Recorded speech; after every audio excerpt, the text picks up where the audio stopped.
Hello. Yo, what's up, Hey, man? sorry. Yeah, I didn't realize you called me. It didn't ring or anything. I was like, oh, okay. Join No, call. no, It's fine. it's all good, man. How you doing?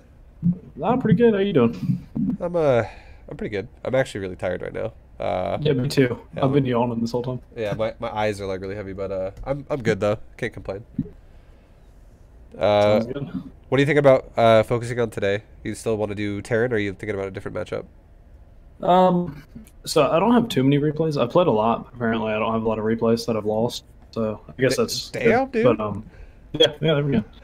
Um, I got one where I got a lot of drones killed again, not from Hellions, but from drops. So like we were talking about last. From, The what? 'cause, Sorry, your mic actually cut out during that. Sorry, the oh, I'm Discord sorry. server like reset. Can you hear me? I can hear you now. It was just really robotic Okay. and it cut out a Cool. second ago. Cool. Yeah, so I got one where I got a bunch of drones that died, and not from Hellions this time, from drops, like we were talking about last time. Yeah. So I guess it's good. And then I got an all-in for Protoss, Mortal Century all-in, so we can look at that. Okay. And then maybe one that I did good, and you can tell me why my build's bad. Yeah, So. you think you did good, but oh, dude, you're, Yes, you're gonna exactly, get ripped up yeah. right now. Yeah, yeah. No, last time like I thought I spent my money pretty good, but I guess I didn't. So Yeah. we'll see. We'll see how it goes. All right.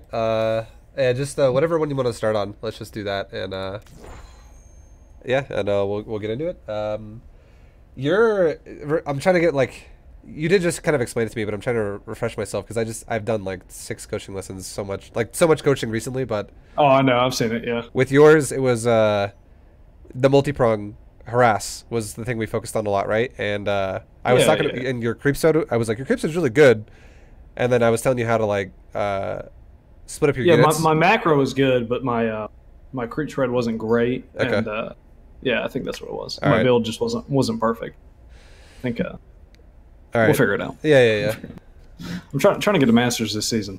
That's the goal. I think you can do it, man. You can totally do it. Yeah, I got to I still don't ladder too much on this one, but I'm like mid diamond 2 now, and I was like low diamond 3, so that's pretty. Mid diamond 2 is what, like 45, 46? No, it's a lot less than that. It's like 4. 44? Okay. No, like 4. Like just straight. Just 4K. Oh shit. Okay. Yeah. That's diamond 2? Yes. Damn, yes. dude. I think I've already forgotten the leagues. I just went through them. I wish I was 45. Yeah. That's probably like mid masters, to be honest. I was just thinking to myself, like, my Terran did not get promoted to Masters 1. Or no, sorry, it's Masters. My bad. Okay, makes more sense. I'm totally thinking about it the wrong way. You're talking about Diamond. Yeah. All right. Yep. Let's do this. I made man. you host. All right. So this one I won, and I think I did pretty decent. So you can tell me why I didn't. So you said this is the one you won? Yeah. Okay. Yeah, man. You're fucking playing random? Oh no, I play random sometimes. It's no big deal. Damn, So, dude. Zerg's still my main. I got my random up to like diamond. Yeah, that's not bad. That's pretty good. It's easy once your main race is higher, I think, because I'm pretty bad agree. with the other races. But, I agree. You can pick it up a lot faster. Yeah. All right. So I try to do the 17, 18, 18, send the 20th drone, make it around, I don't know, 30 supply or something like that. yeah, that's Like good. the third hatch run thing. Yeah. Yeah. Much. Uh, I think. I don't know if I did it in this game, but that's what I tried to do. I'm watching it. We'll see how it goes. So far it's fine. Your build looks totally fine. I don't know why I did get. Oh, okay, never mind. I didn't see the pool. Yeah. I want to ask you something really quick though. For the pool placement, what do you feel like that usually helps you with? Is it just to see like a bunker, if he goes in the high ground or something? Or No, I just did it this game because I felt like it. Usually I put it one cool. space away from the hatchery so I can fit a queen in between it. All right. Like mostly for like ZvZ and stuff. But Yeah. I don't know. I just felt like putting it out there. It's all good. Usually don't they put it at the top left so if it drops they kill that so your drones or something like that? You could. I feel like though, like I feel like in ZvZ, it's maybe not a bad idea to put it there because it could do things that could help you out a lot. It might bait the Zerg into wanting to attack it with Zerglings or something. But in ZvT, if the Terran does actually go for like a proxy 4x, there's no way you hold your natural. You always have to fall back to your main and pull drones. And if your pool's super exposed like that, there's a high chance your pool could die. Oh, and then you pretty much lose. Yeah, Yeah. I would be super afraid to put my pool there against a Terran player or a Protoss Oh. because same with Cannon Rush. Protoss could Yeah, just kill it with cannons. That makes sense. That makes sense. It's not a big deal, but it's just yeah, it's something you will. Yeah, I probably don't usually lose do to that, eventually. but I was just like, I think I watched some pro throw it out there. I was like, yeah, whatever, I'll do it. Yeah, I feel like the only matchup it really works all right in is probably ZvZ. Usually ZvZ, I put it one space away from the hatch. That's so I can also fit a what, coin. that's also what I like doing. I think it's better. All right, so you're scouting. Let's see your scouting. Your build so far looks totally fine. Yeah, usually it's in the first one of the ramp, obviously. I scout it, then throw it away, and then I try to throw one in around 3:30, just peek, just Yeah. see what it is, and then I like fully in 4:30, something like that, 4:45. Okay.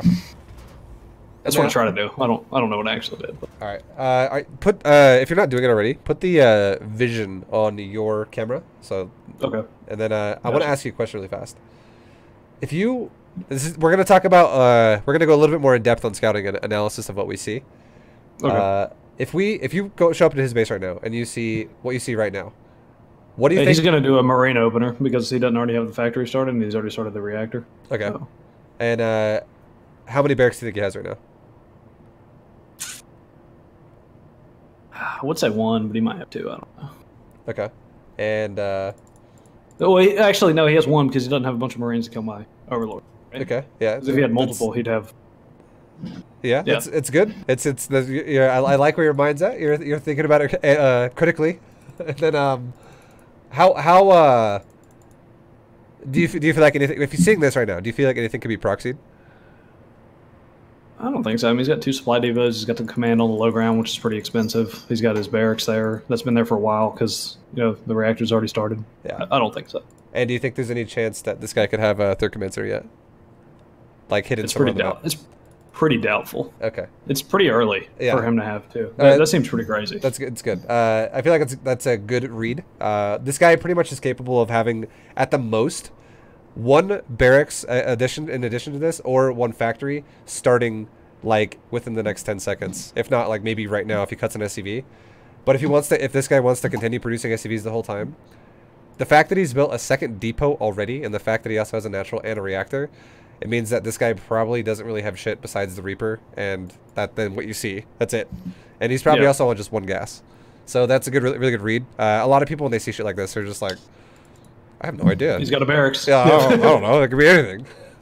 So thinking about it like that, thinking about it like critically is really good for you, because being able to like take like just literally like just 2 seconds when you scout something and go, yep, I know what he could do, is a great way to set the pace for the game for you to be comfortable, basically. Okay, cool. And I don't know why he didn't attack with his Reaper, but yeah, it's everybody good. does with. The reason why he doesn't do it is because if you look at his vision, he actually SCV scouted you. So really all he wanted to see is if you were getting a gas or not, I guess. And he saw you are going to have a pool done and a gas at a normally timed pace. And if you actually ran your lings around the Reaper, there's a chance you could kill the SCV on his barracks because he's not making a marine. Yeah. He's going straight reactor. Shut down the command center too. Exactly, yeah. He doesn't have anything to protect it if you actually somehow circumvented his Reaper. That makes sense, actually. So he's actually being greedy, but at the same time, he's being, he's letting you be greedy, basically.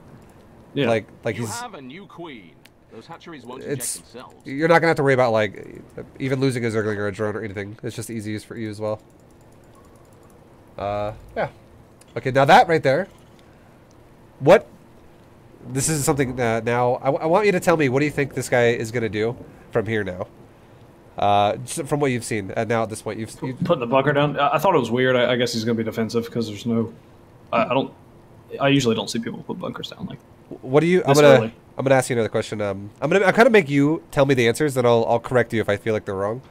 Okay. What do you think would be a good idea from this point on right now for let's say like for the next like minute? What's what would be your plan? What do you think you'd want to do right here? I feel like only drone. Okay.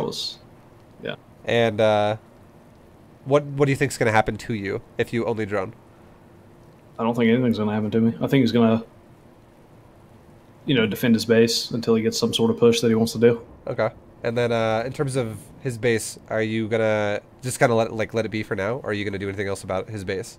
Because I see you have a second overload there, but are you gonna? Yeah. Well, I mean, I was gonna scout when the Overlord gets there, you know, around 3:30 Yeah, or whatever, yeah. to see what he's doing. But Okay. I think since he's making a bunker offensive, I don't think there's a reason to like make lings and stuff because obviously it's gonna end it. But it could be being greedy. You know, So like with the far, bunker. yeah, so far I agree with you. And then if you had to kind of like guess what this guy's build is now ultimately going to become, like the easiest way to like explain it, like his overall opener of this game, what do you think he's doing?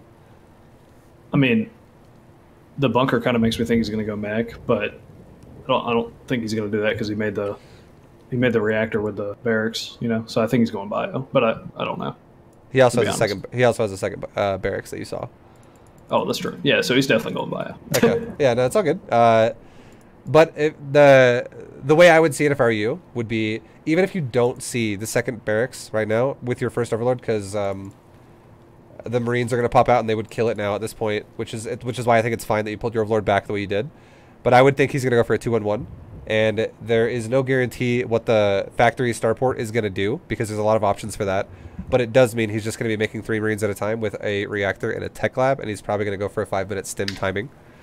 Yep. But your second Overlord 100% should scout into the side of his base like you're going to do, because if this guy... He could go Banshee and stuff and all that stuff. Oh, it's not going to be Banshee. He's kind of limited to the fact that he has to make medevac here. Otherwise, stim bio sucks pretty bad. Yeah. But there is the options he does have, though, is what is he going to do with the factory? Is he just going to make a reactor out of the factory and then swap it over to the starport, and then it's just going to be like 2 medevacs dropping Marines? Or is he going to make like tanks or mines or something like that? Yeah, or maybe he makes like a mine with a push. Maybe he makes a siege tank with a push. Or maybe he just like, if he makes a siege tank, it'd be something more defensive, which you would see a tech lab on a factory then too. Or maybe he makes a reactor on the factory and he does not rotate it with the starport, and he makes like 4 or 6 Hellions and makes them Hellbats, and he pushes you with like 16 Marines, 4 to 6 Hellbats, and 1 medevac. Oh yeah, that'd be pretty scary, I think. Yeah, there's these things are they're all it's basically a 2-on-1 with potential factory rotations is what he could do to you right now. So following up a scout with your second Overlord is super important, and you read it the way you answered it first as well was correct. Seeing that he's making a bunker and he's going for double barracks with the reactor the way he has is like a 2-on-1 opener, so you know for at least like the next 2 minutes you're fine. So droning your ass off is acceptable right now. It's totally fine. You don't have to worry about like Hellions attacking you or anything like that. Yeah. Cool. So yeah, good read. Just keep that in mind though with the possibilities that could happen. Things like that. Yeah, I think my scouting could be better. For sure. Yeah, that's all good. You honestly, I would say for a Diamond, you reacted. You would have reacted well enough because almost nobody does shit like that in Diamond, but it will start happening to you in Masters a lot more, which is why if you're gonna. I don't want to play like a Diamond. No, exactly. Yeah, like it's good to think about shit like this. So you're always thinking like one step ahead of what could happen to you.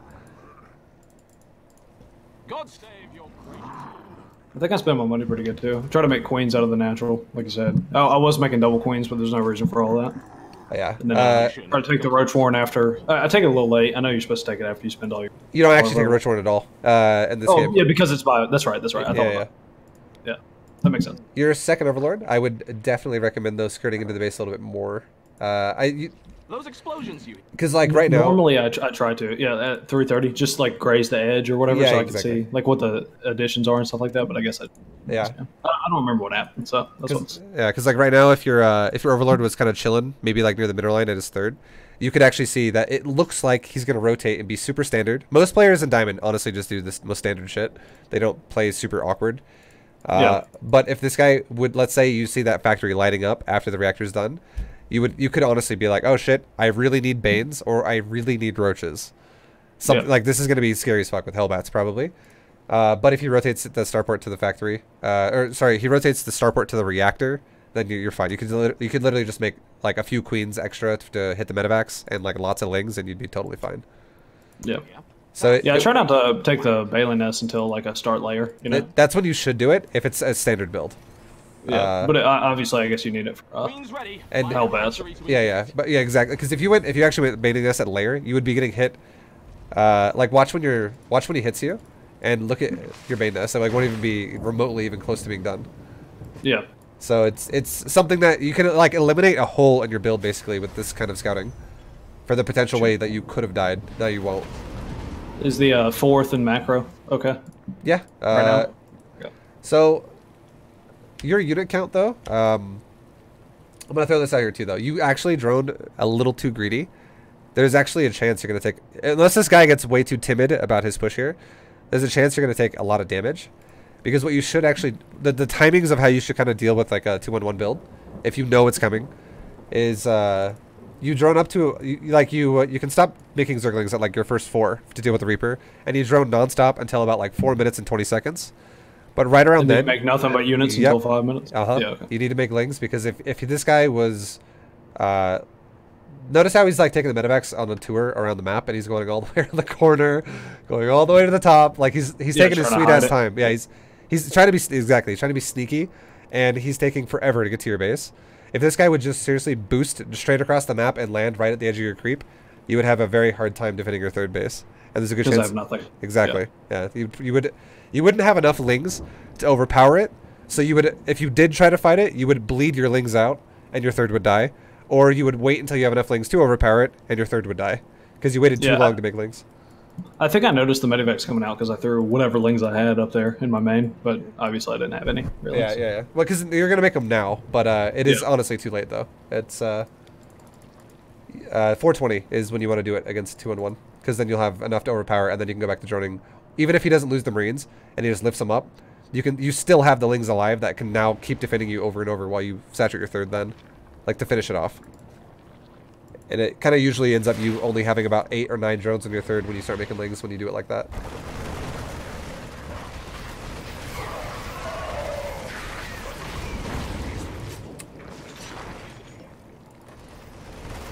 Yeah, I do that thing here where I run back and forth. I'm like, no, I just need to split them up. Yeah. It's good that you say that. I feel like it's something that's really hard to do, especially if you're kind of like, I guess more or less like distracted. You're trying to do your macro build, you're trying to set everything up, and then there's like a drop, you're put on this like timer where it's like, all right, my drones are all dying every fucking like half second, and I need to get over there right now. Like obviously most of the time you're gonna be like sending all your shit over there with like a control group. Yeah. But yeah, I need to. I usually I've been trying like to not really look at actually, like just like box something and send it to where he's going, and then like rally something somewhere else, and then just keep macroing and then look at it every now and then. Yeah. Because like I kind of get too distracted if I just like stare at it. Yeah, and I feel like it goes kind of like two-part here as well though, with the whole like feeling like you're running around chasing medevacs, and a lot of it's partly also because you just don't have enough. And if you would have had the lings like we talked about, where if you make them at like 420, you could have had enough not to easily overpower all the Marines when they're already on the ground, but you could have had enough to split up your lings in like 2 chunks, one down on the low ground and one on the high ground. And if you get under the medevac as it starts dropping, you could easily overpower it as it starts dropping. So okay. Yeah, that makes sense. Yeah, and then your queens could be like somewhere around either maybe in your main or in your fourth base to like poke the medevacs. It doesn't really matter where they are. Just always try to have the queens poking the medevacs, so it puts these medevacs on a timer. But the biggest thing about defending this is always being under the medevac before they drop, because when a medevac is dropping Marines, it can't heal them. So it eliminates a lot of the power of this kind of an army. And also you're getting like full surrounds on Marines too when they're dropping, so it's like easy kills.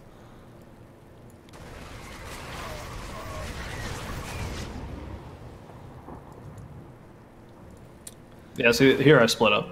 Actually split it up. Yeah, no, it's good. I'm glad you're doing it. It's something that takes a lot. It's annoying. It's tedious to have to do this sometimes, especially if the Terran's really efficient at drops. But you have to do it though for Zerg. Yeah. So I took the second macro hatch after I was done saturating the fourth. That's good. Because I think that's what you said. Yeah. Yep, and then now I'm perfect. taking gases. Yeah. Because I only had like 2. Yeah, that's perfect. Yeah, you should only have 2.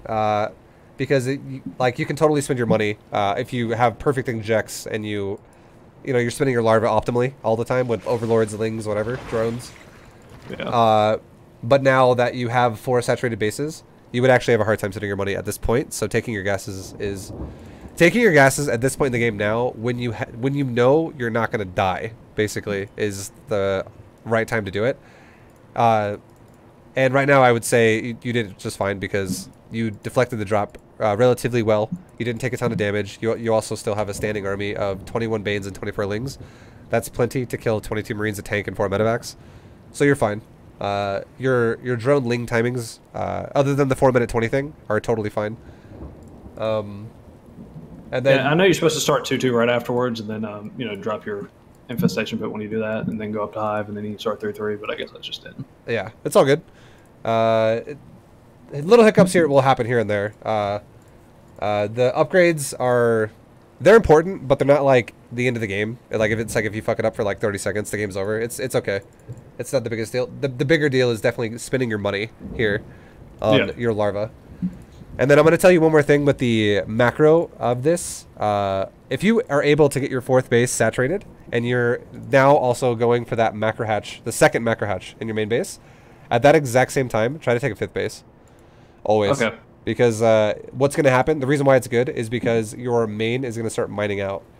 And if you have been... You can just transfer drones to the 5th. Yeah. And if you've been allowed to like drone 4 bases really well because your opponent hasn't really been able to punish you, or you've just manipulated the game in a good way where it's like, I know I'm not going to die, I can drone this. Having a base to transfer to, because your main and your natural as well are going to both mine out really, really close together. So yeah, it's really good because you can. It's very fast how fast it goes from 16 drones to 8 drones, because all the smaller patches mine out roughly around the same time. Yeah. So having a fully saturated 5th is like super important. Yeah, I've noticed that. Like I take like 2 off, you know, like because I try to keep the optimal saturation, but then it starts going real fast. So. Yeah. I lost too many drones here, but it's okay. Yeah, I still have more than, or I'll make more, I guess. Yeah, it's not great.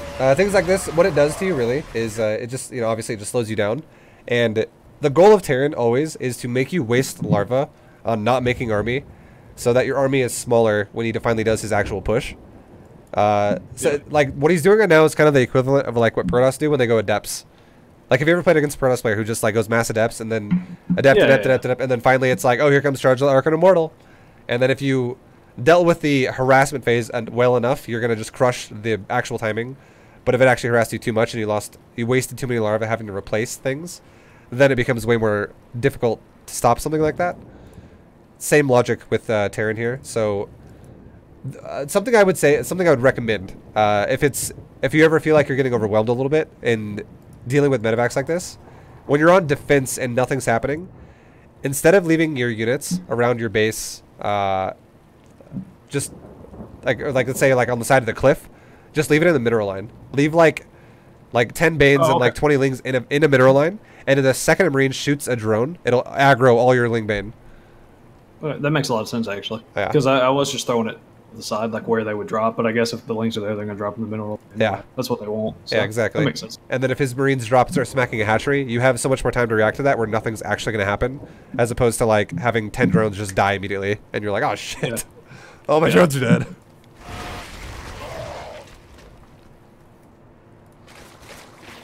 Yeah, I'm right back up to like 80 something drones. So. Yeah, no, that could have been another 20 Lings, I guess. Exactly. You could max out faster, and the faster you max, the more devastating your timing. Like you could actually attack him then, and be like, oh, nice third, it's dead because now I'm maxed out versus like a guy who's at maybe 100 supply, or something like that. Like so I did take the 5th, but I guess it was a little late.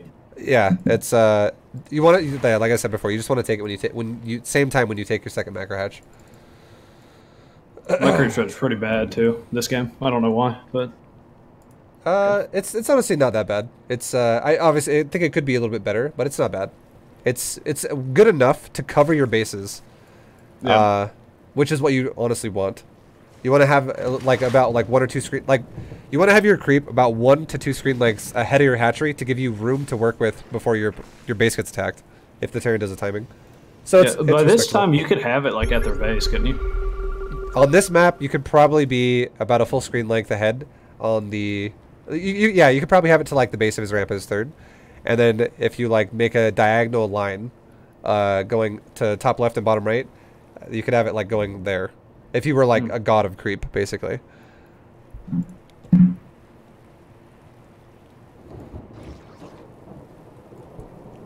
But you're playing it all right. The scouting could be improved on, and the order of your units could be improved on, like the 420 thing we talked about. Yeah. And You're splitting up your lings and your mineral lines. I think will help you a lot. Just it makes sense, honestly, because if you're getting distracted by doing shit and you're like, oh, my drones are getting attacked again, that'll help you a lot. And I would recommend another little tip here. As soon as you get in that phase where you're maxed out, like you really don't have much to spend your drones on anymore. You're kind of there. I would recommend making like 2 spines on every single mineral line, just like 2 spines. Okay. And then you would just right now that would mean you're making about 5 about like 10 spines on 5 bases. Would you not want to do it just like on the outside bases and the main? No, you would do it every base, every Okay. base, because if your Terran opponent sees you got spines at like an outer base and he just flies on the side of the map and goes to your natural, that is going to create a problem for you again. But for Protoss, you can just do the outside ones, right? Protoss is not like Terran. Protoss is like 1 prism max usually, maybe 2, but it's usually like 1 prism is it, and it's just run bys usually on the ground, and the 1 prism will usually go somewhere. But if you kill the prism, it's the problem is dealt with anyways. Yeah. But against Terran, especially Bio-Terrans, there are some Terrans who are like, I'm gonna drop you with 40 supply or 50 supply all the time, and it's just like 5 medevacs flying around your bases, and they will always do shit like they won't even like, they might scratch your base 1 time, the first time, and then if they see, oh, this guy made spines here, next time, the next drop I do, I'm gonna have my base, I'm gonna like shift click it around the map and go all the way to its natural this time, and at the same time I'm gonna shift click another one to your main, and it's like he's not gonna be microing it himself, like exactly on the spot, like like as it's happening. It's just gonna be something that's gonna happen later, and then he'll eventually go realize that it's happening, and he'll be like, oh, it's just stim packet, cool, it's down, and it's gonna create such a big problem for you. And the reason why it's going to help you out a lot, too, is because if you make spines like this, you can just replace the drone super easy, and it's not going to really hurt your economy when you're, like, maxed already. But now you can actually attack your opponent without having to worry about, like, 3 bases of drones getting just destroyed by, like, 3 different medevacs. That makes sense. The next game we're going to do, I play worse, but, like, the scouting and, like, I have, like, lings all over the map to spot and stuff like that is, like, way better. And, like, group spread's good, but I lose. Okay, yeah, we'll see what. It's kind of weird how that happens. Yeah, it's probably just like there's probably little things that happen, like where you, like little tiny things add up and put you further and further behind, and then it just eventually makes you lose overall. It happens all the time. Yeah, I think my economy's good in this one, so it doesn't, like, the little things don't matter as much. But the other one, I think I lose a lot of drones. So. Yeah. At this stage in this game right now, this is perfect opportunity for you to be just kind of like scouting his expansions, his potential bases, and once you find out how many bases he's on, which is obviously 3, doing honestly as much multi-prong as you can. Like sending lings in a third, and then to the I got you. Yeah. And I guess right now it's a good example of the spines. Like the spines would help a lot. It's like buying you time to deal with this. But instead, a lot of drones are starting to die. So that'll help a lot. Do you actually... I can't remember. Do you like to normally make a spire? Yeah, I usually go Broodlords. Yeah. Okay. I don't... so I was going the late Ling Blang and then Muta, and I feel like Mutas just aren't really that good. Like, they're good at harassing, but, like... I don't know. Like, Broodlords are just way better. I usually just go Corruptors and Broodlords. Yeah. Or Ultras if I feel like it. I went Ultras that one game that I lost, and he told me they were bad, but now they got buffed, so I try to use them again.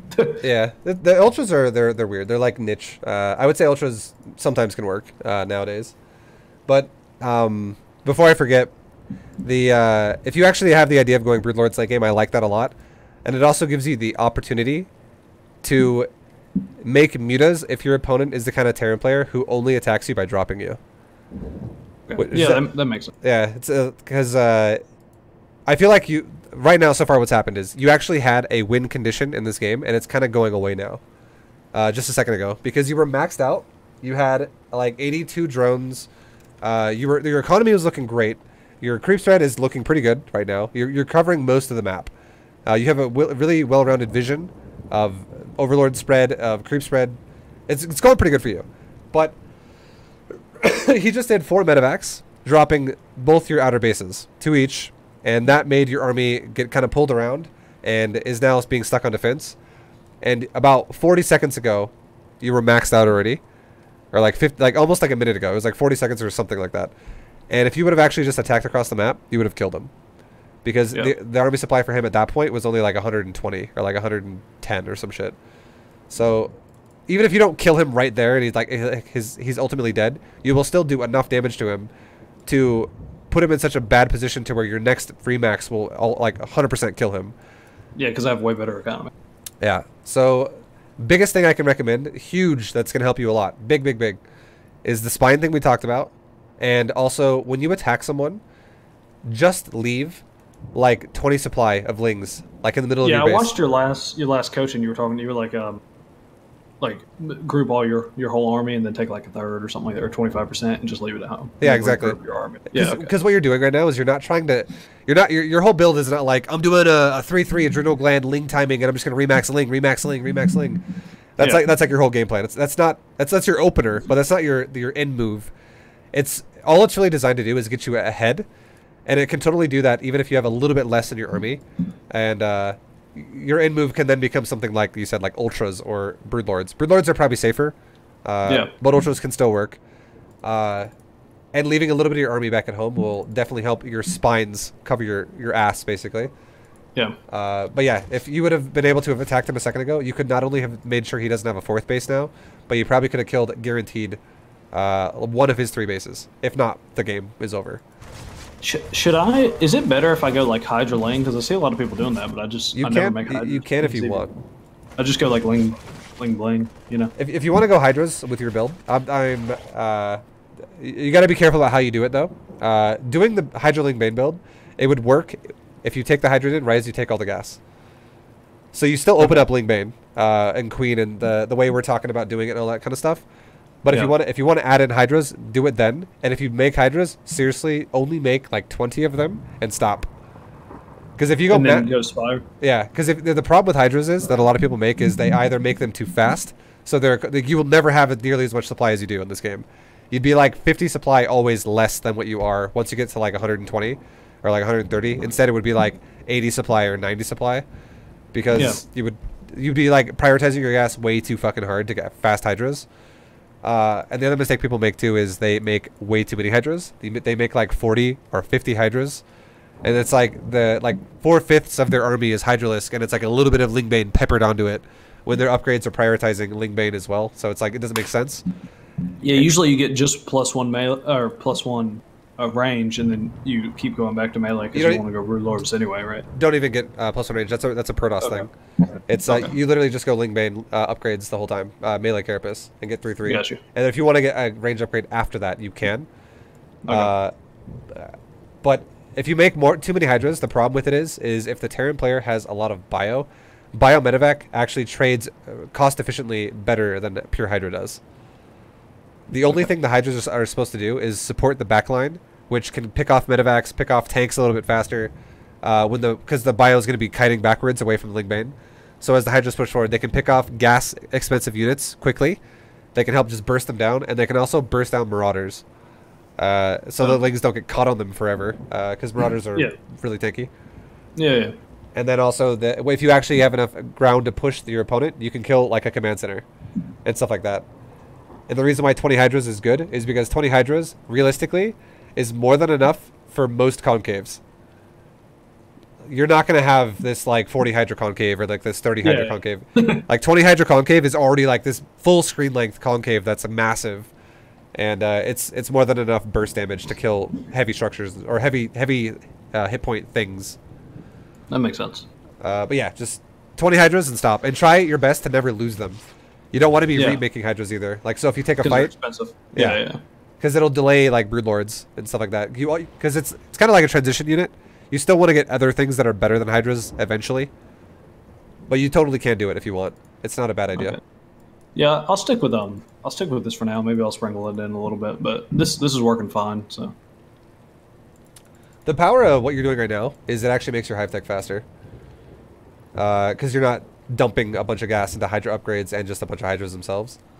Yeah, I know you're supposed to take the Spire when you start the hive too, so you can. Yeah, and that's why I was saying if you take the Spire, like when you do that, you could also, you then have the option to be like, oh, I'll just make like 15 Mutalisk or like 10 Mutas to kill a Terran player medevacs if they're if they're the kind of guy who's like just gonna keep attacking you with medevac, medevac, medevac. I know I shouldn't do this. I know. You shouldn't do this, man. Oh my god. Yeah, I'm glad you said it. Yeah, attack off creep. I know. As soon as you pause that, I know. Well, hold on. I want you to. Is it just because of the attacking off creep? Well, and into tanks and then stimmer. It just looks like a bad fight. I mean, not surrounded. I don't know. All of it just looks bad to me. It's off creep. It's so into, I feel like setup. I feel like you're giving me an answer that's not bad, but it's also like it's not a good like I could have like units going around the other side too. Okay. I don't know. Tell me whatever you want. It's what you want to do ideally in a macro game against Terran is you want to make sure you starve them, and the way you do that is this is one thing I was going to tell you earlier, but I've kind of skipped over it. But now I'm coming back to it. Try to always know how many bases they're going to take, like future bases. So have like a Ling or something like that at like the next possible bases they could take, where it's like for instance like the fourth base above his natural. That's another one where you don't know if he has it or not, but that would actually be your opportune place to attack, and you actually by chance ran across the map. I think your creep team might have even saw it, but anyways, you went to the right location first. Killing his planetary and backing up would have been totally fine here, because you have hive tech, you have a spire on the way. You would have lost some supply to tank shooting you, which is okay. But killing his fourth base would have put him in a position where if you look at his main and you look at his natural, he's mining out.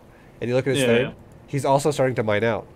If you just prevent him from taking a fourth base, his economy, his income is going to start every single minute that goes by. You can basically subtract like 200 minerals from that number. So in like 5 minutes, he's going to be mining less than 2k minerals, even with mules, per minute. Which is fucking terrible, because you're going to be mining like 3 to 4k if your economy's like flowing really well, basically. Because you have all the map controlled here. So basically, taking a fight where you might lose your army and leave a planetary standing allows him to then saturate with all these excess SCVs to give a full saturation of now a fourth base. And now he gets more map control. He gets more power in the game again. And letting him have a fourth base basically extends this game another about 6 minutes of having to deal with bio. Okay, yeah, that makes a lot of sense. Also, probably just killing the base without losing all these units, so I don't have to remake any of them, and I can just make Brood Lords with probably... Yeah. I guess I just want... You win only because this guy doesn't have the best macro. Yeah. If this guy would have been... if he would have had more shit, because you can see right now he has 5,000 minerals. If this guy would have had more, the fact that you have 5,000 is okay because you maxed out, and it's understandable. Like this bank can be translated into like hive tech, but he never maxed out this game. He just macroed poorly, and if he had more, you would have actually bled your army out in a fight right there in a really bad way. And what I just said a second ago would have happened. You would have just given him map control to have a fourth now, which gives a Terran a lot of power. Yeah. So yeah, when you're in the always like. I want you to memorize what I'm about to say. I'll make it as short as I can. But memorize this and always tell yourself this when you're in a position where you feel like you have map control and you need to attack him. Number 1, scout extra bases. Number 2, attack them if you find them because they're the most vulnerable locations he has. And number 3, do not attack him after you... If you find a base and kill it, do not attack him again until you're ready in case you lose that fight. Like, inject your bases. Get ready to switch your tech. Get ready to remax if you lose that fight. Things like that. Prepare for what could happen if you fail. Because if you just blow your army into his and you potentially lose the fight, you could very well throw the game there. So always do that. When you're in positions where you're ahead, always try to think about those like rules. And you'll win so many games if you do it. Cool. It makes a lot of sense. Everything you said makes sense. So. Sounds good. All right. Is the next one ZvT again, or did you want to do a ZvP? Yeah, we'll do the ZvT since we're already in ZvT, and then we can go to the Immortal Center. If you want. I don't know if you want to switch it up. No, it's your call, man. I recommend... I honestly would say you probably stick to the one matchup, but okay. if you want to... I just don't have to play, so we might as well just throw that one in. Yeah, it's fine. I don't mind. But yeah. This is titled Bad Macro Loss, Lots of Dead Drones, ZvT. Okay. I just before we watch this, then I assume it's going to probably be something that the Ling Bane and your mineral lines and the spines will probably help you out a lot with. Probably. That's usually the trend to these. That's the same problems over and over again. That's why. Yeah. Why we're bad. It's all good, man. You're like, I feel like you have the tools to win. It's just you don't really fully understand how to use them yet. And just breaking it down like that, how could this be efficiently used a little bit better? The whole link mating to midline spine color thing when you move out, and then the idea of always killing your opponent's expansions first and then committing to their army after. Yeah. That's gonna like those. If you just follow those alone, I guarantee you're gonna fucking win tons of ZvTs. Because I was watching some of your coaching, and like the players are a lot higher than me, but like I don't feel like their macros better. No, exactly. That's what I'm saying. Your like macro, it's like like they don't even know their build. your macro like is your macro's enough to get Masters League right now. I'm just letting you know. If you just get good decision making mixed in there, good scouting, so you don't have any holes in the early game, and then you have that's pretty much it. Just make better decisions with your units. And I guarantee you're gonna get Masters in your ZvT at least. Yeah. The other matchups are even better. Like my Zerg is all like I never lose CVZs unless I just mess up. I just do that bronze the GM. It just works fine. It's super good, yeah. And I think I want to start going Ling Bane eventually because it's better. I think it's more like Ling Bane has more options. It's more versatile than the Roach build. But the Roach, maybe do mutas or something. But this works. I mean, it works. I mean, why? The Roach build, it does force your opponent to react to it though, and if you do it really efficiently, you could get GM with that build. I see players on Korea that are like 5.5k that do that build every game, and they're like very good at it. So it is definitely a viable build that if you wanted to literally just master that build, you totally could. And then ZvP, I don't really have too many problems. The occasional all-in that kills me, but I usually try to scout and be like, oh, he's doing that. Sometimes I scout and see it and still lose to it. So yeah, but I guess that happens.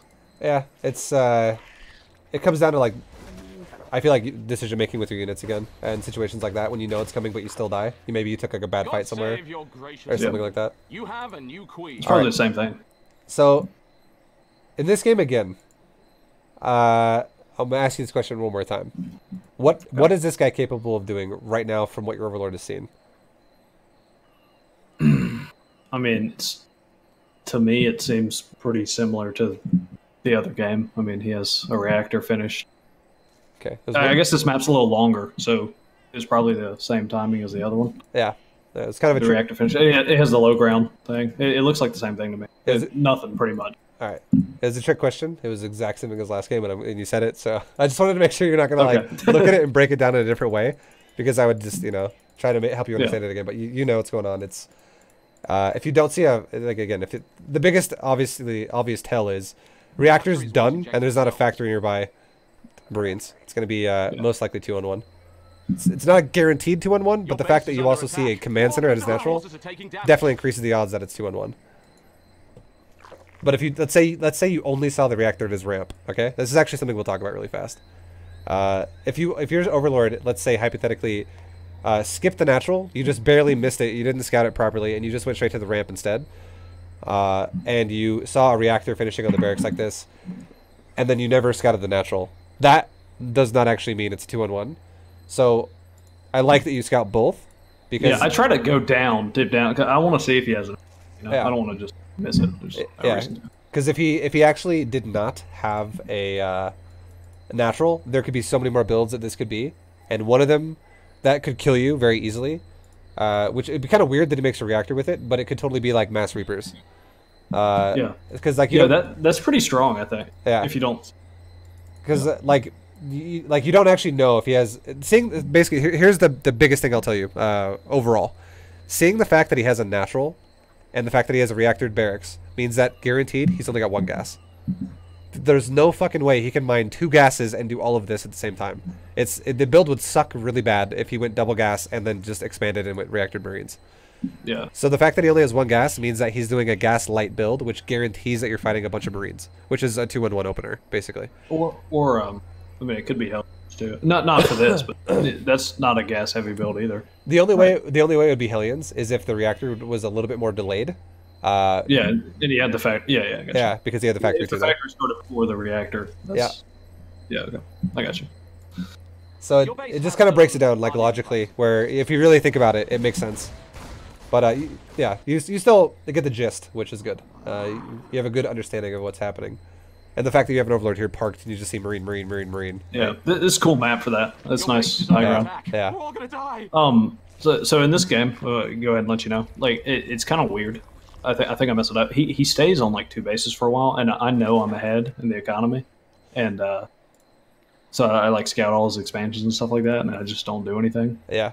I'd say right now your build is not as ahead as you think though, because No, not now. I mean later on. Okay. I'll say. Because right now you're making a Roachhorn and a Bane Nest, and you don't need either one of those right now. Yeah, because it's Marines. Yeah.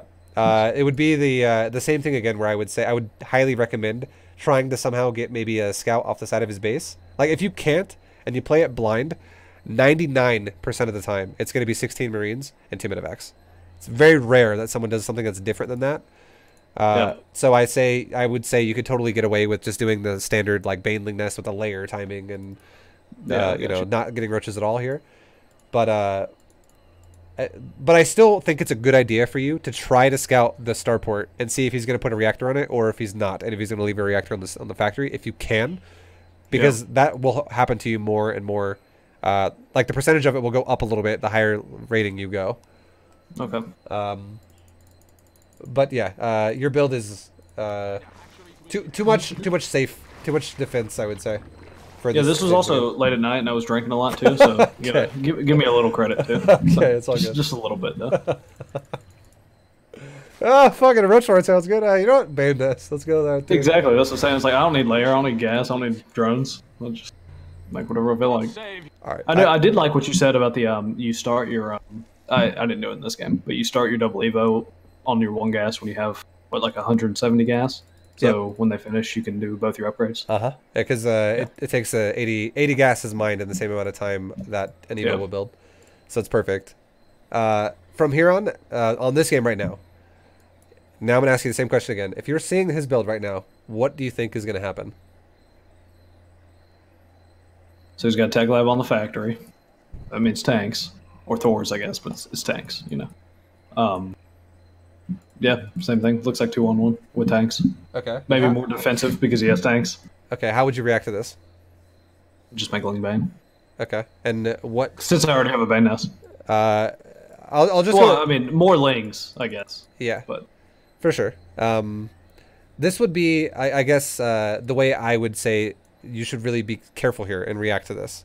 And it would be, if this guy actually goes for gas, that is natural, which you can see happening right now, and he goes for the tech lab on the factory, this could actually delay his third CC a little bit longer, and also seeing the fact that he actually committed excuse me, the fact that he actually committed to a tech lab on the factory gives you, I haven't actually looked at the Terran's vision yet, but I'm going to in a second.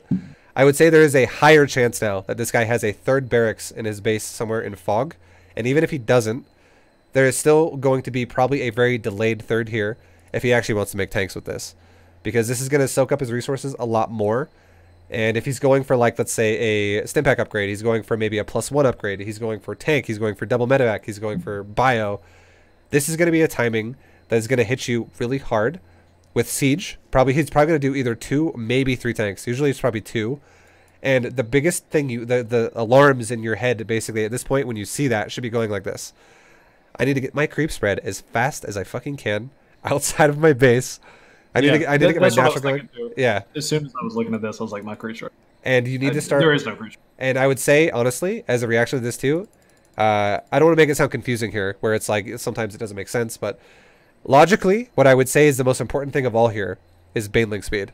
Because Baneling speed is what's going to allow you to deal with bio better, especially if tanks are shooting you. So prioritizing a layer before your upgrades would be the goal here, I would say. Like, get a layer now.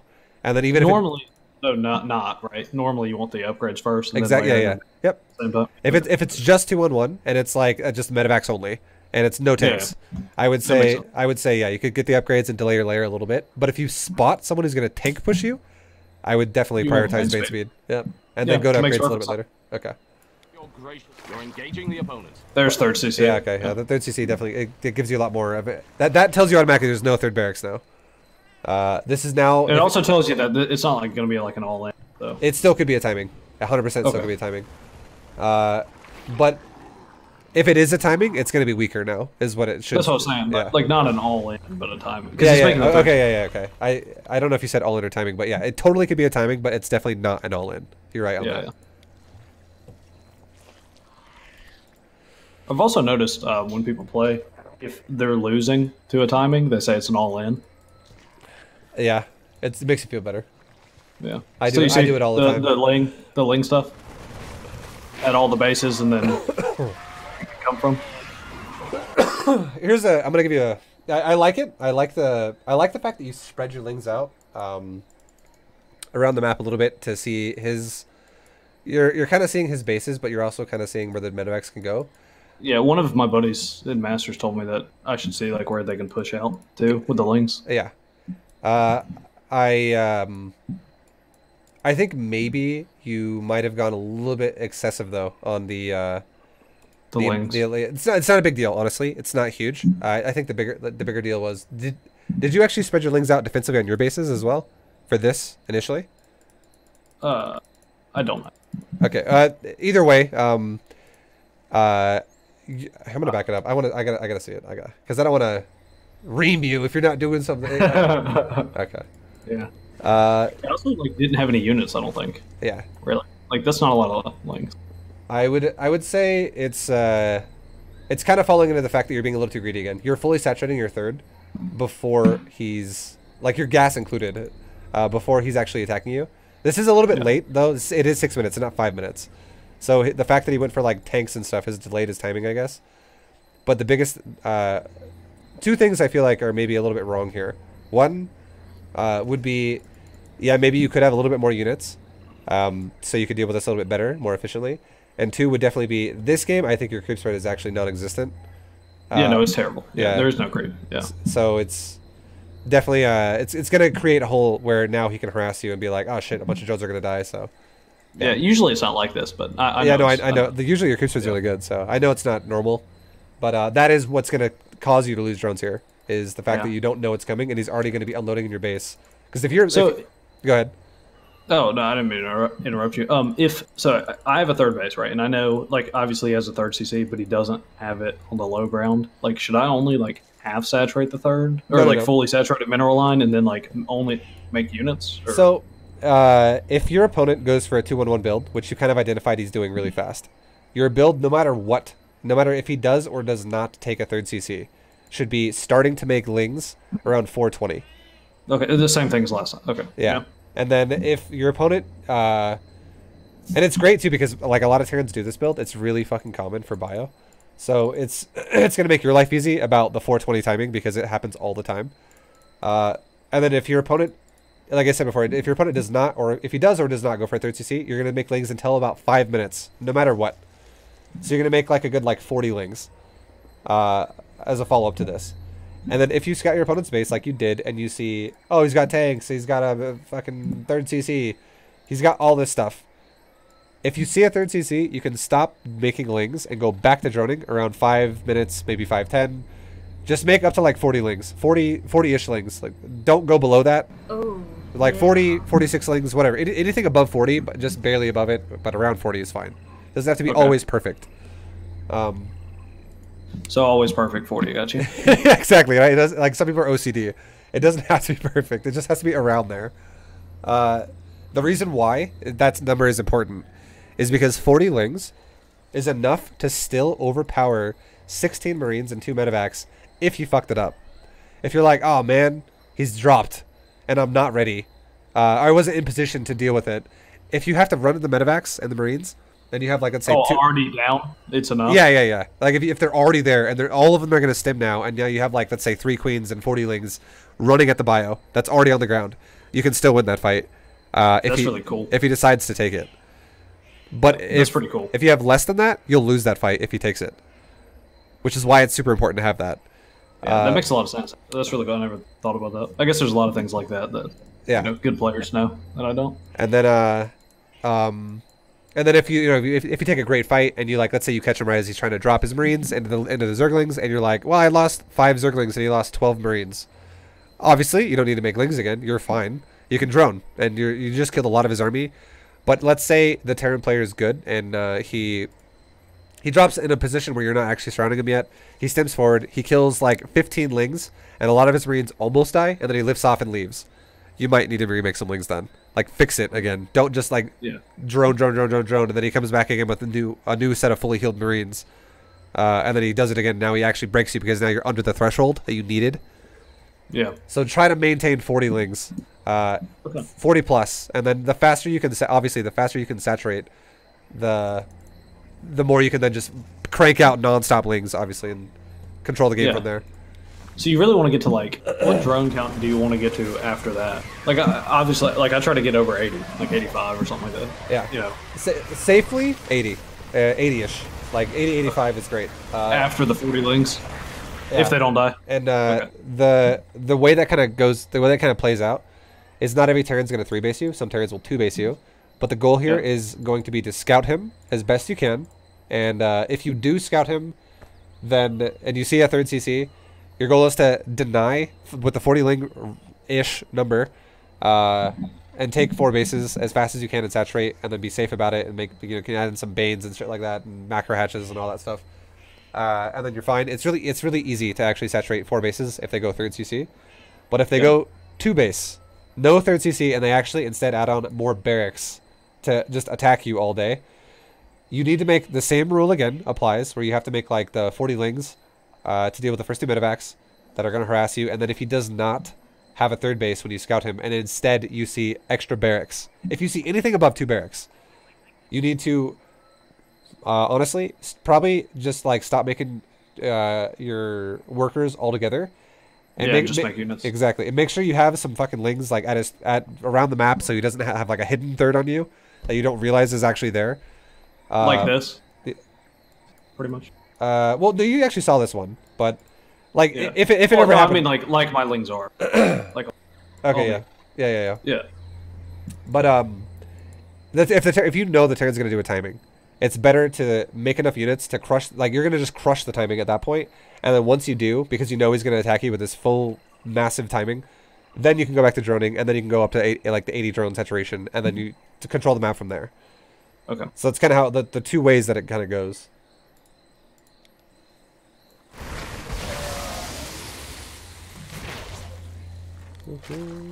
I still think it's weird that he doesn't have his 3rd base down yet. His 3rd's delayed for sure. Like he's had that 3rd for a while now, and it hasn't even made an orbital yet. He's, I think he's a little preoccupied. Focused on dropping. Yeah, well, it's doing a good job, I guess. So it doesn't matter. I feel like it's the only reason why it's doing a good job though is your creep. If you had better creep, you'd be able to react to this so much easier. Yeah, all my units are so slow. Your units are slow, and just the fact that if you go to your vision, you have very little time to react to this. Like by the time he has pretty much in range to shoot a drone is when you see he's there. Yeah. Like it's making your life a lot harder. Massacre, bloodbath, carnage, butchery. Yeah, I do have good overlord spread. Like this is what I was talking about. I had a good overlord spread and link spread to see if he pushed, but he was just dropping. And I guess what you were saying, the creep, is just terrible. The creep is just—it's going to give you so much more of like a safety net of just vision. Yeah. I do like the overlords though. Your overlords are good. Yeah, this game was kind of frustrating though because I felt like I was doing better because he never like took bases like this, you know. And I had 4 bases, but I guess he was killing so many drones I just couldn't make units. Yeah. And then the other thing too is like I said before, when I was like creep spread is like the most important thing here when you know he's going tanks early, especially. If you ever take a fight against this army, if it is sieged and it's off creep, you're gonna lose so much more than you should. Yeah. I was like free tank. Well, yeah. This fight, I'm gonna pause it really quick and just say, so I'm gonna I want to just break this down in a logical way again. And for you, even though you know he has a 3rd base because you scouted the 3rd, you do see he doesn't actually have it at the 3rd. So you're not the one who's pressured for time again. And this is an impatient move that you're doing. This is a disadvantage for you because you could take this exact same fight at your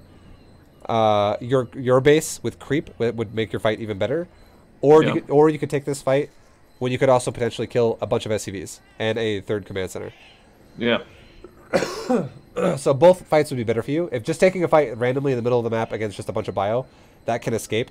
At the very, what this guy could do if this was a good Terran, okay? This is what would happen if you played against like a Masters Terran. This guy might lose this fight, but if he was really good, he would stim pack his bio. Guaranteed he'd lose these tanks. But if he would stim pack the bio and he would kill all your lings, or the majority of them. And he would also kill a decent amount of Banes with his tanks as you're kind of trying to roll in to engage. And they pick up in life. Yeah, 100%. As soon as you get close enough to blow him up, he would just pick up, and you would lose like 5 times the amount of resources that he would in this fight. That makes sense. Yeah, I know you're not supposed to fight off creep. He actually kind of ate the Banes though, so the fight went okay for you, but yeah. Just making sure you know, because it is a bad habit. Yeah, a lot of these things I know, but still do anyway. Like even while I'm. I think it's just like a patience thing. Like I think you're getting these positions where you're like, I have a lot of shit. I should do something with it. Let's attack. Yeah. Let's go. Just wait. Let's attack. Yeah. I'm not Protoss. Because your goal, I feel like all the time should always be, the longer the game goes, the more I'm gonna win. Like you should definitely have more confidence, I would say, in your drones, because you definitely know how to make drones. Like you got that down. So making the game extend and go longer, just by a couple more minutes even. It doesn't have to be like 20 minutes. It could be just by extending the game by like 3 minutes. And you're going to get these bigger and fatter leads throughout the game. And if your overall goal is go Hive Tech, eventually go Hive Tech, then you're always going to have an answer for what Terran can do, especially in Diamond League. Like you will crush every Terran if you have a Hive Tech eventual like a goal there, where it's like by like 13 minutes you want to have Hive Tech and you want to be able to remax on Hive Tech. Yeah. Or like this is kind of what you were talking about with the 40 lanes, except it's a lot more stuff. Yeah. At this point now, this is honestly a response of the Terran attacking you because you bled your army out. Yeah. And you did kill a bit of his army too, which was not terrible for you. But the problem for you right now is, this is what's happening in this game. As soon as the medevac count gets to a number that is really high like this, it's enough medevacs to actually kill his whole army. Yeah, the only way you're going to kill units now is if Banes hit them. You could be, he like, if he had, let's say 50 Marines and you have 100 Zerglings and you're fully surrounding his bio, he would probably lose like 3 Marines in that fight. Ugh. Like yeah. it's ridiculous. Like pure Lings just fucking sucks so bad against mass medevac. At this point now, for you, you're like seeing all the medevacs. The response to this should be one of two things. One would be you have to make more Banes than normal now in every fight. Like 50% or 60% of your army now should be Banes every time you fight them. Yeah, or like mutas or something. Or something that can kill medevacs. Yep. So. Because you have to do something about the medevacs. You have to either overpower with burst damage the units on the ground with a bunch of Banes, or you have to be able to kill the medevacs with something that can hit air. But that'd be really cost inefficient, wouldn't it? What do you mean? To make a ton of Banes? No. Okay. Not at all. Because his army is going to be, like, he's going to have, seriously, like 50% of his army is going to be in medevac. It's going to be like, I have 40 supply in medevacs, and then I have 40 supply in bio. Yeah, that makes sense. I clicked right here, the minimap, and I guess they went to the rock. Yeah.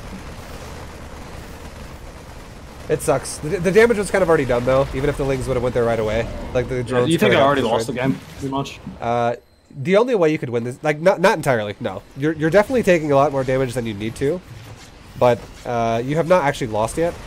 I would say if you just took a moment to go back to prioritizing creep spread, and you invested into like Lingbane, just heavy Lingbane, and fix your economy, I think you could win this game. Because this guy still doesn't have a third. That's what I'm saying. Like, it was just throwing me so off, because this is... He's weird, playing like an all-inner, basically. Even though he took a third base, he's actually taking his third at 12 minutes. So if your creep was just a little bit better, and you just took a little bit better, like, a better way to engage with your units, like wait on creep and then fight him, you'd 100% win this game. I think I finally realized that I needed creep. Yeah. It's starting to go. Because the other thing too is if you ever get impatient and you attack off creep, that further delays your hive as well. which is going to put you in a position where Terran could abuse you, basically. Because this kind of an army for Terran is about twice as scary as it would be against Hive Tech. Both Ultras and Broodlords. Yeah, Broodlords would be better, I think. But well, against this army. Unless you had Fungal or something. That'd be awesome. I think either one would be great. The reason why is because this guy has about, like, fucking, like, 55 Marines, or what is it exactly? He got 65 Marines and 3 Marauders. This guy has an army that is... And Marines suck so bad against Ultras as well. He has a few tanks too, but, like, generally speaking, if there were no tanks in this army at all, I would actually say Ultras would be better, because this army could actually circumvent Broodlords and kill your economy if he was really good at doing that. But Ultras wouldn't be able to have that happen to them because they're really fast, they're really mobile, they can get around and deal with the bio. But if this guy's army was really tank heavy or really Marauder heavy, then yes, of course, Broodlords are going to be much better. But still, even though this army is very Marine heavy, if you just make, like, let's say 5 Broodlords or 6 Broodlords, it's still totally fine, because you can still have the majority of your army invested into Ling Bane. And if this guy wanted to circumvent, you could also chase his circumvent positioning and kill him with Ling Bane on creep. Or if he wanted to be like, oh, look at the Broodlords, I have 65 Marines versus like 6 Broods. I'm going to stim pack everything and run at them and just charge. Well, if he does that, you could just counter charge him with a bunch of Banes right under your Broods and just like ram Banes into his Marines. And he has to either back up or he loses everything. So either one would work. But yeah, Hive Tech in general would crush this army, no problem. Even a lot of Ling Bane would work well as well, but you don't really have that luxury right now because you have kind of bled out a lot. Like if you look at resources lost, you've bled a shitload of units out this game. Just a couple of bad fights really sets you behind all game. Yeah. It's kind of like I feel like the best word to describe a ZvT is momentum, and he definitely has it right now, and it makes the game feel way harder than it should at this point. Yeah. Like even though you took a really good fight there with blowing up a lot of his units, if this Terran realized the fact that he still could win this fight right now, because he has enough medevacs to heal through Zerglings, and you only have a handful of Banes left. He has enough Marines to, I would say, wipe out your Banes at this point, and the Marines will never die again if you never have another big round of Banes. So this is super scary for your position. He's got so many medevac. Yeah, it's ridiculous. Whoops. And yeah, now he's got the third, but he doesn't even have it saturated yet. So this game was... Yeah, that's what I was thinking the whole game, too. You know, like he can't have any money, you know? But I guess it didn't matter, because I didn't have any money either. When you get in a position... I'm going to pause and say one more thing really quick. Because I feel like your reaction to seeing that he doesn't have a third CC saturated, and he doesn't really have it, or even at the base for a long time, is making you think, this guy is broke, I'm just going to kill him now. Or I'm gonna attack him and I'm gonna do damage to him because I have way better economy than him. I can afford to lose these units and remake faster than he can. But it's actually kind of the opposite of that, because you were still in the phase of droning when you were attacking him. You were just getting to that optimal point, and your opponent wasn't really making SCVs at all. He was like making units for the longest time, even though he took a third CC. Because he's been under like sub 50 SCVs like this entire game. So if you ever see an opponent who does not take a third base, your reaction to that, instead of attacking them with what you currently have, should instead be like maybe make an overseer or something like that and scout their base and make sure they're not doing something that's really fucking weird. Like some players, if they're not going to take a third, maybe they tech switch or they do something that's going to maybe try to throw you off. Yeah. But if you do scout him and you're like, okay, he's still just going Marine tank medevac and he's just sitting on 2 bases. Sitting there defensively yourself too until you max is what you should do, because you'll max faster. Yeah, 100% you will. All the advantages are in your area. Like for Zerg, there, you're never gonna. You will never lose if you take a good fight on creep, and your opponent stays on half your economy. That's just like win-win for you, because even if when you max out, you're gonna develop a bank then, which means even if you lose the fight when you take it at maxed army, you can remax. And he'll never be able to keep up with that. The remax is what would kill him. I know I don't have like anything, but I try to surround. Yeah, well, it's like you have the right concept there, like the idea of how you should fight this, but exactly, you just don't have enough because you've just bled out too many times this game, and you have this underlying problem of I'm never able to deal with the medevacs, which again it would be okay, because notice that you're actually killing like the entire ground army pretty much every time, and it would be okay if it would be okay in this situation if you take good fights, I guess. And like if you take like a couple good fights in a row, then you could do something like, all right, I'm gonna make mutas or something like that, or hydras. But for sure, right now you are definitely too broke to just be like, I'm gonna make 20 hydras now. You're like scraping the bottom of the barrel to just make ling. Yeah. But I'm trying to make ling drone because I don't have any drones either. Yeah, I like that you're trying to expand. You're trying to like get your existing economy off of undersaturated bases and put them on new bases to have good saturation again, which is great. And honestly, this game is still winnable for you. Even though this guy. That's what I thought the whole time. Like yeah. Throughout this whole game, that's why I don't. I don't leave game trying to win. But. Yeah, I think you could totally win, and you're making a fuckload of Banes, which is really good. Notice how right now you have 24 Banes and 3 already done, so you're gonna have 27. You have 73 Lings. If this guy does not split, it's actually working for you. If he did split, I would say you need more Banes than that. You would probably need like an additional 20 Banes to what you just made as well. You do have an economy problem too, though, because you just spent all your money. I'm also broke. Yeah. But yeah, you have the right idea. You're making an assload of Banes. That's really good.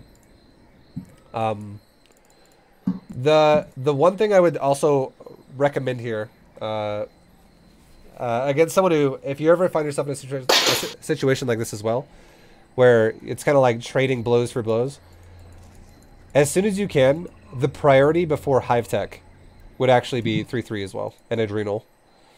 So I like that you're trying to go Hive Tech. It's a great idea. And we were talking about earlier how Hive Tech would crush this army. But yeah, I wanted to get those upgrades, but I just couldn't. Yeah. But I guess I can't really afford a whole either. Yeah. Exactly. The Hive Tech is great, but the thing that's even more important that needs to be done before that is 3-3. Because if this guy actually hits 3-3, which he is, and you're fighting him with 2-2, it changes the fight so much more, and especially if you don't have Adrenal. Should it always be 3-3 before Hive Tech? Well, like as soon as you hit Hive Tech, you should be starting 3-3 as soon as possible. Like 3-3 takes priority in this playstyle hardcore. It's very, very, very important. And try your best also never forget Adrenal, because it actually makes your Lings scale better than Marines basically at that point. Without it, they don't really do that.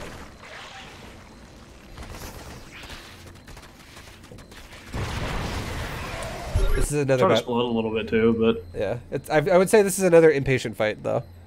Like this game again, I think it was winnable, but if you take a fight where your Lings are kind of engaging really early, they're gonna get shot by tanks a few times. You're gonna be basically allowing your opponent to abuse the fact that he has so many medevacs, because you're trying to go for these surrounds on these Marines, but you're not actually AoEing them down because your Banes are trailing. And the only, like again, like we talked about before, the only way you're going to win this game is if your Banes connect as fast as possible and blow up his entire bio ball, basically. Yep.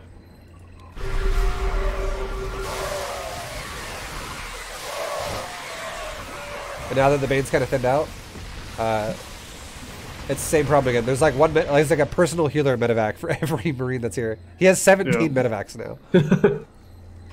Because I'm gonna back it up and just really kind of like watch the fight and give you the numbers really fast.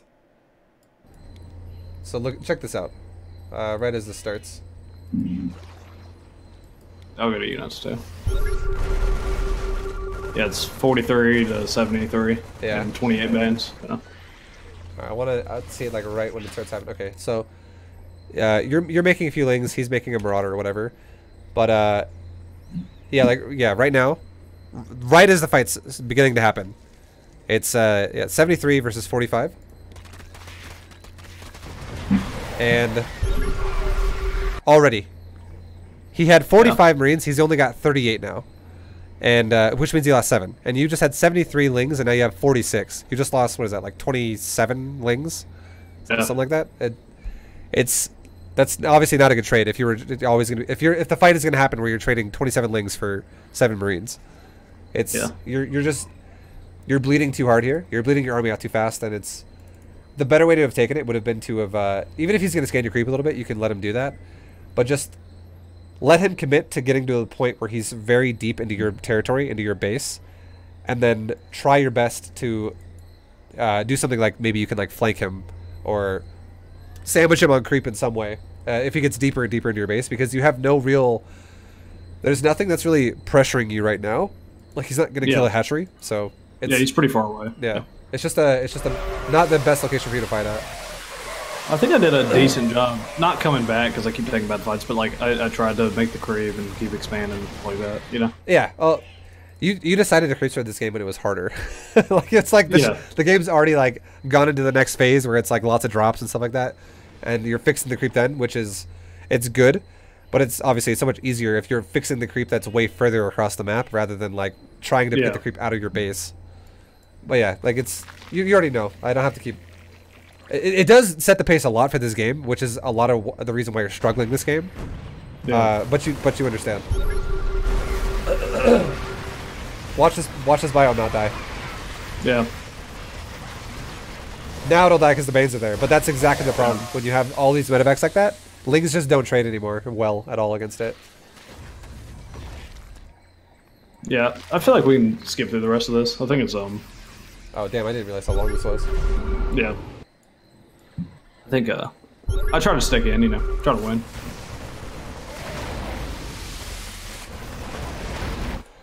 Yeah, I think for you, just to reiterate one more time with the whole static D, split your Banes up around the map before you're ready to do a big attack yourself. That's going to help you so much if you just do that.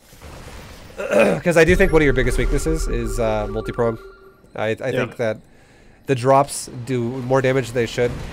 And if you ever find yourself in a position where, like, even though you're making 2 spines per base, you're still sometimes losing your base, like a 2 medevacs drop it and they actually overpower the spines. Maybe actually instead of going 2 spines per base, I just add like 4 to like new bases that are like the fresh base that's mining. Make 4 spines at that base, and you're higher chance to shut down 1 or 2 medevacs, or buy you more time to have your lings come over there and help. Yeah, that makes a lot of sense. Because I'll start doing that. Yeah, because you're never gonna have a money problem if you don't lose your drones. And this game, you've lost 101 drones. I know. It goes up to 113. It's really sad. I can't believe it. Damn, dude. Because I still have 48 drones. Yeah. I like that you're rebuilding them. It's good, but you're definitely making a game. Drones. You're making a game out of a bad position, but yeah, just a few like mistakes, a few less mistakes, and you would have won for sure. And now, so composition wise, you've decided ultras, which I don't disagree with. It's fine, but one thing I do disagree with is you prioritized weapons over armor. If you were ever only going to be able to afford 1 against bio, always prioritize armor over weapons. And the reason why is because it does not matter how many weapon upgrades you have, a Baneling is always going to 2-shot a Marine, and a Ultralisk is always going to 2-shot a Marine. An Ultralisk and a Baneling do the exact same amount of, or not exactly. They do similar damage to Marines. It's actually a Baneling does 3 more. But yeah, it's enough to 2-shot basically. Yeah. And the biggest thing of all is all your units are melee and all of his units are range. So if you actually have weapons instead of carapace, that makes sense. They got to run to him. Yeah, you're going to lose more of your units before you get there, which means you're effectively going to lose a lot more DPS. Yeah, for some reason I was always thinking like, you know, mutas, you know, most of the time you get attack first and stuff like that. So I usually like Roach versus Roach, it's like that you always get attack. Yeah. So I guess it was just like that. That makes sense. But obviously you want both if you can help it. And you have like, this is why ultras are great, because this guy's going mass Marines and you just like ran his army over right there. I would say you have like 2 options right now, just 2 options. Number 1 would be you start making more queens and you add in like maybe like 5 or 6 queens into your army, which not only will give you a little bit of extra transfuse additions to your units, like your ultras, but it'll do something to deal with the liberators. And the only way this would work though is if you were aggressive and you were really fast about spreading your creep and pressuring his expansions. Because you need to keep the Liberator count low if you play like that.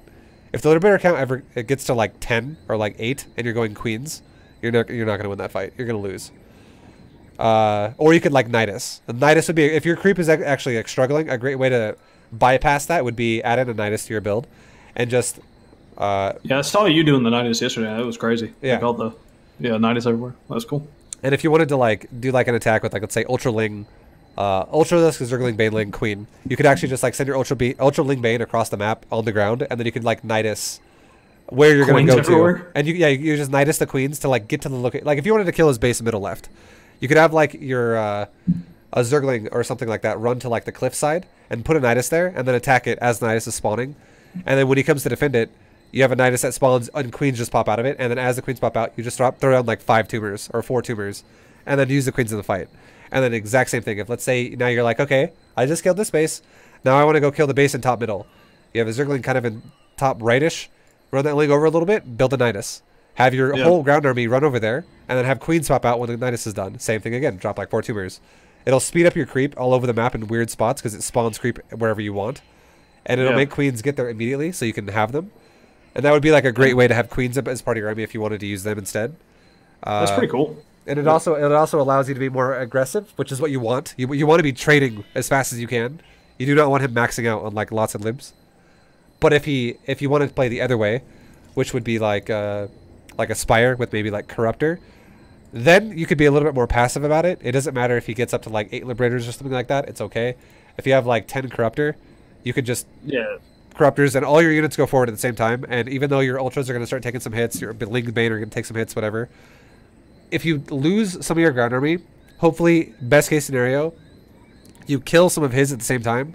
But guaranteed, you're going to kill all its Liberators because you're going to shove his bio backwards long enough for your Corruptors to wipe out, if not all, at least most of the Liberators. And it's going to really reset his Liberator count, which takes a long time to rebuild. And then if you're realizing, oh, I'm going to lose this fight, you could just pull back what you have left, remax, and then fight again. And you're going to win. That makes sense. Or you're going to trade well, basically. Cool. Do you think we have time to look at that real short all in? Yeah, let's do it. Okay. Yeah, I think that one's been over for 20 minutes. Yeah, it's just I kind of like the Liberator thing. That's something new we didn't talk about yet. But yeah, your creep strat and your fights need to always follow the 3-step rule we talked about, and that's gonna make it a lot. It's like a little bit. I feel like it's a little bit more of a slow way to play StarCraft, but it's really not that much slower. In the grand scheme of things, it's like each one of your games might be like 3 minutes longer than before. That's fine. Yeah, I already play long games anyway. I mean, I'm macro, you know. Yeah. That's exactly why I think it's like in your favor, in your best interest to extend the game a little longer. Oh, I think you made me a party leader. Oh, I heard it too. I was like, wait, what just happened? I got like the crown and hold on. There we go. Okay. It's confused. Nice. All right. So this is, you said it's an Immortal all-in? Yeah, I think it's Immortal Century all in, I believe. Okay. You know, the classic style, the choo-choo train. You can just skip forward real quick, I guess, because we haven't really talked about ZvP, so there's no reason to go into that. We don't have a lot of time to go through the build and all that stuff. Oh, yeah, that's all good. I'm gonna look at your.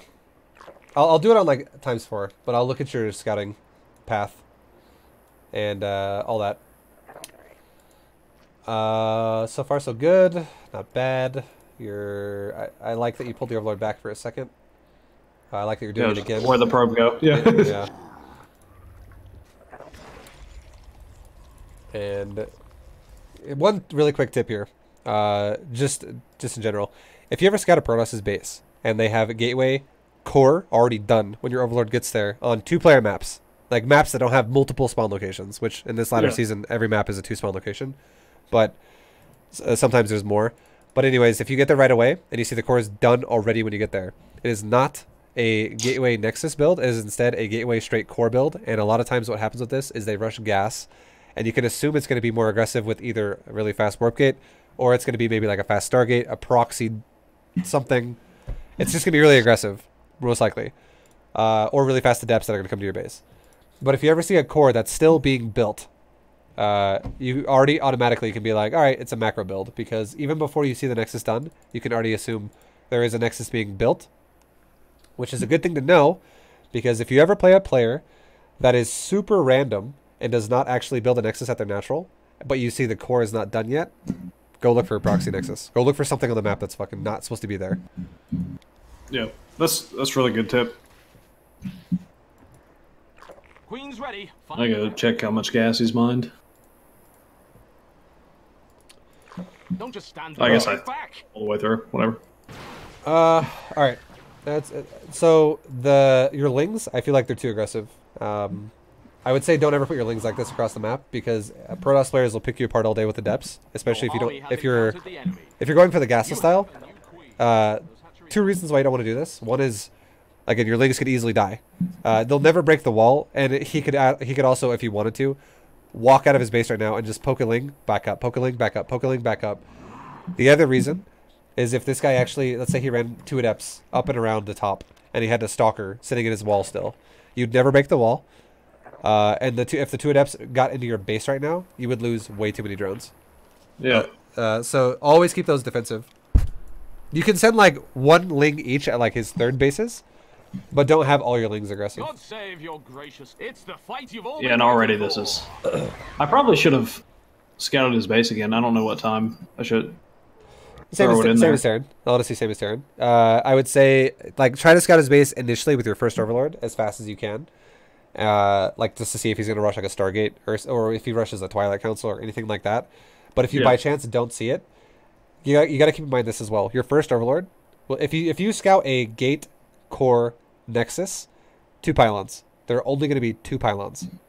So if you scout and you see a 2nd pylon in his main base, and you go, oh, he didn't build anything here, what that means is it means he's either delaying his tech, or it means he put his tech at his first pylon. Like, if he wants to do that, because a lot of people will try to dodge your Overlord if they're really trying to be sneaky about shit. And if he makes a Stalker, that is an even bigger sign, obviously, that he wants to hide his tech. So he might try to put it at the, he might try to just push your Overlord out and then build his stuff. Yeah. Oh, I did try to jump the Overlord in. It just got shot by the Stalker. No, I see. It's I'm gonna actually go back to when you did that, because I actually want to see how that happened. It is totally worth it though, unless the Stalker catches you on the side of the cliff. It's totally worth it to move in. And, it must have been a while ago. It's right here, actually. I just backed up to 4 minutes. You have a good scout time.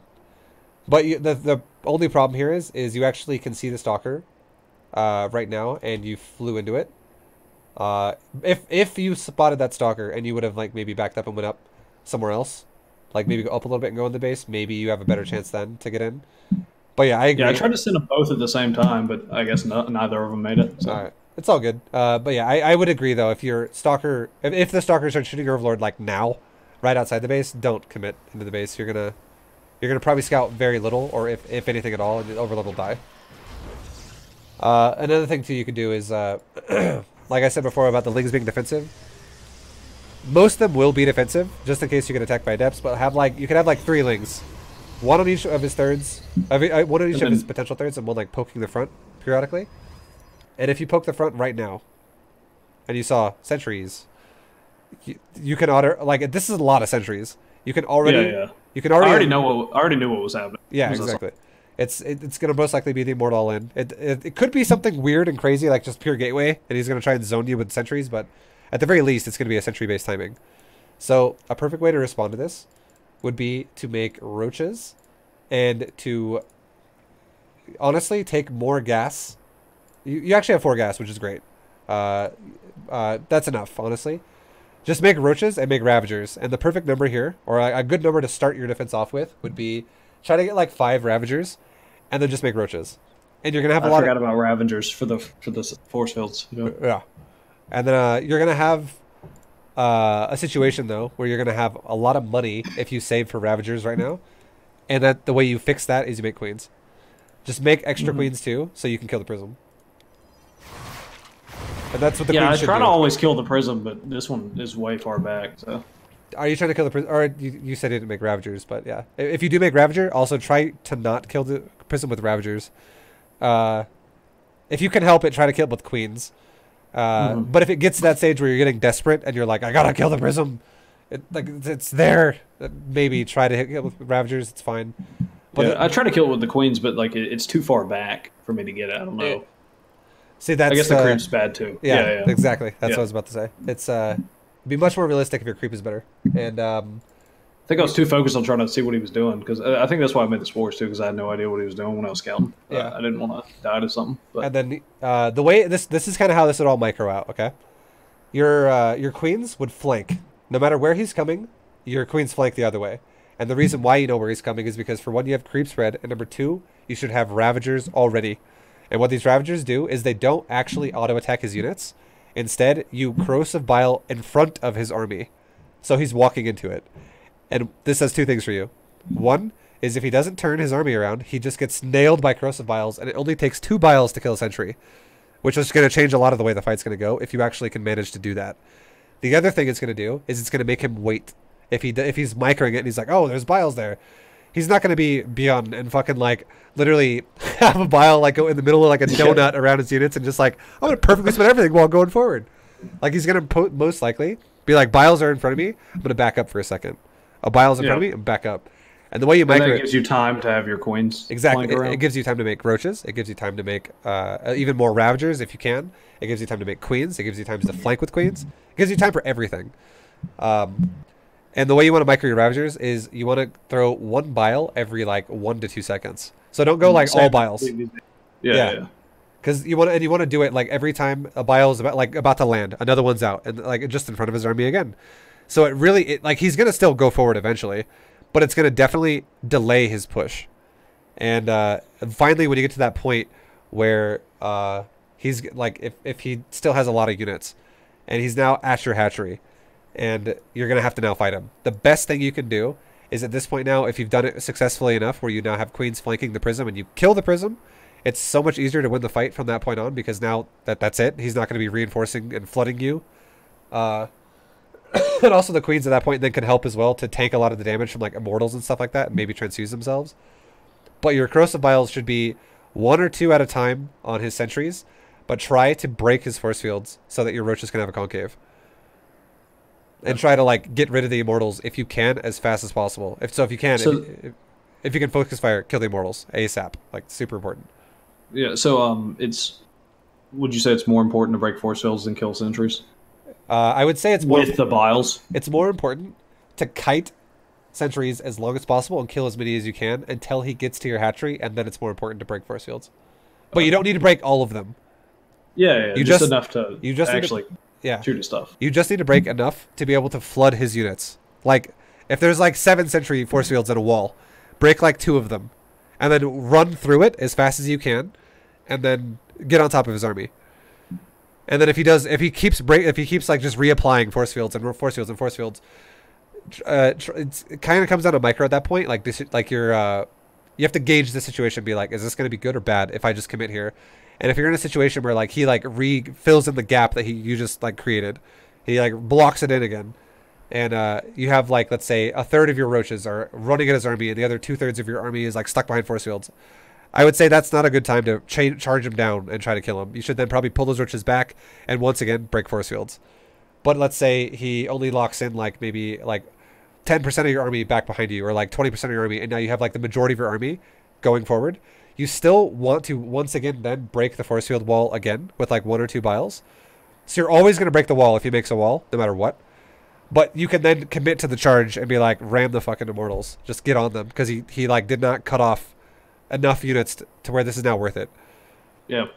And I feel like the cutoff, the cutoff number for where it's worth it is like 70%.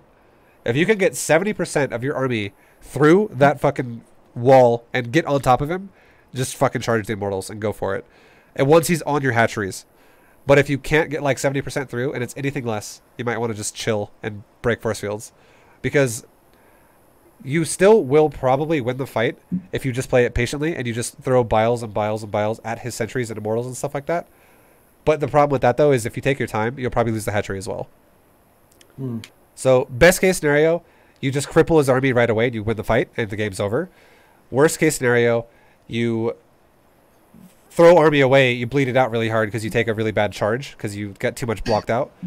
But there is also a middle ground. So if you don't feel like the only way to beat it is by crushing the army, you can still beat it with a middle ground of losing the hatchery probably, but playing it more patient. It's always an option. If you lose the hatch, you don't lose the right. Like, yeah, it's if you lost the hatchery and let's say he recalled his army out, that's not a good spot for you to be in, especially if like none of his army really died. Let's say he expended most of his energy and he just recalled a lot of his units out, and then he got out of there with the majority. That would not be the best for you, but it's still winnable. The only time you for sure lose that game is if you charge too early or too inefficiently, and you just die. Everything dies. That's what happens. Yeah, the biggest thing too is you don't have Ravagers. Yeah. Yeah, I didn't even think about it, to be honest. It gets a lot of stuff. Yeah. Yeah. If you had if you could have, best case scenario, if you would have actually, like, let's say, picked off, like, 3 of his sentries early when he's, like, walking to your base, because you just keep throwing vials at him, and now his push is a lot less problematic with force field, and then you have as much roach production as you do right now with, like, an extra, like, 5 or 7 Ravagers behind this, 100% you'd win this fight. You almost have enough roaches to win this fight, because there's no more immortals here. It's just Stalker Sentry Zealot, which is way I did weaker. dive on the immortal. Yeah, I'm glad you did. It's really good.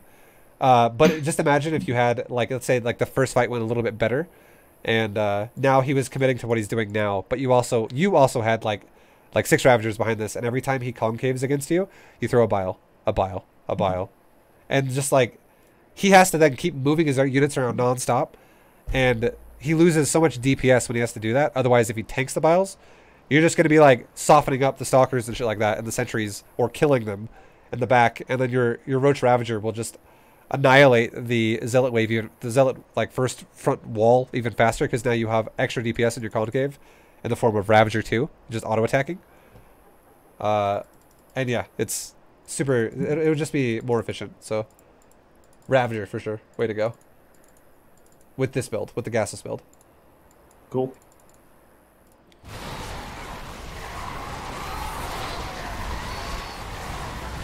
Gotta pull the boys. Yeah. Like you almost won. It's close. Definitely could have won with Ravager. Yeah.